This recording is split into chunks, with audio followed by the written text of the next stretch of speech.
Hi காய்ஸ்க்கு நம்ம வீட்டில் PRAN fried rice.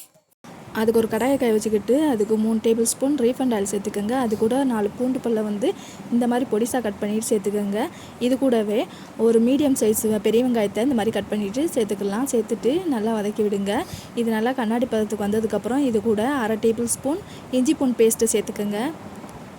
சேர்த்துட்டு இது கூட நான் பாதி குடமிளகா சேர்த்துக்கிறேன். உங்கள்கிட்ட கேபேஜ், கேரட் அந்த மாதிரி இருந்தால் கூட சேர்த்துக்கலாம். உங்களுக்கு விருப்பமான காய்கறி சேர்த்துக்கோங்க. சேர்த்துட்டு நல்லா வதக்கி விடுங்க. ரொம்ப வதங்க வேண்டிய அவசியம் கிடையாது. அதுக்கப்புறம் இது கூட ஒரு முட்டையை நான் சேர்த்துக்கிறேன்.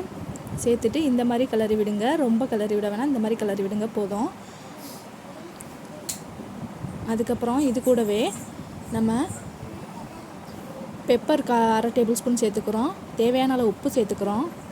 சேர்த்துட்டு நல்லா வதக்கி விடுங்க.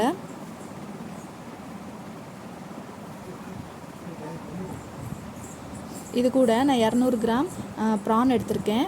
ப்ரானை நல்லா க்ளீன் பண்ணிவிட்டு இது கூட சேர்த்துக்கலாம். சேர்த்துட்டு நல்லா கிளறி விடுங்க. இது கூட 1/2 டேபிள் ஸ்பூன் மிளகாய்த்தூள் சேர்த்துக்குங்க.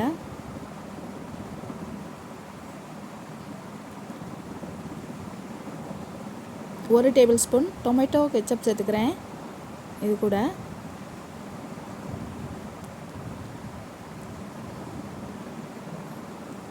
சோயா சாஸ் இருந்தால் 1/2 டேபிள் ஸ்பூன் சேர்த்துக்குங்க. சேர்த்துட்டு நல்லா கிளறி விடுங்க.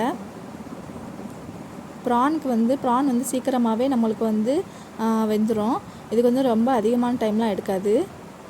இது மூடி வச்சுட்டு ஒரு 5 மினிட்ஸ் குக் பண்ணுங்கள். இப்போ நல்லா வதங்கிருச்சு. இப்போ இது கூட நம்ம முன்னாடியே ரெடி பண்ணி வச்சுருக்க ரைஸை இது கூட சேர்த்துக்கலாம். சேர்த்துட்டு நல்லா கிளறி விடுங்க. ஃப்ளேமை ஹைலே வச்சு நல்லா குயிக்காக கிளறி விடுங்க. கிளறிவிட்டு நம்மளோட ப்ரான் ஃப்ரைட் ரைஸ் ரெடி ஆயிடுச்சு. இது நீங்கள் லஞ்ச் பாக்ஸு கூட பிள்ளைங்களுக்கு கொடுத்து விட்டிங்கன்னா விரும்பி சாப்பிடுவாங்க. நம்ம வீட்லேயுமே ரெடி பண்ணலாம். இதுக்கு குழம்பு சைடிஷ் கூட தேவையில்லை. இது அவ்வளோ டேஸ்ட்டாக இருக்கும். இது கூடவே கொஞ்சம் மல்லி இலை தூவிக்கலாம். உங்கள்கிட்ட ஸ்ப்ரிங் ஆனியன் இருந்தால் இந்த ஸ்டேஜில் லைட்டாக தூவி விட்டுக்கோங்க. என்னென்னு ஸ்ப்ரிங் ஆனியன் இல்லை, மல்லித்தலை மட்டும் இருந்துச்சு, நான் இதை தூவி விட்டுக்கிறேன். இப்போது நம்மளோட ப்ரான் ஃப்ரைட் ரைஸ் ரெடி ஆயிடுச்சு. நீங்களும் ட்ரை பண்ணுங்கள் ஃப்ரெண்ட்ஸ்.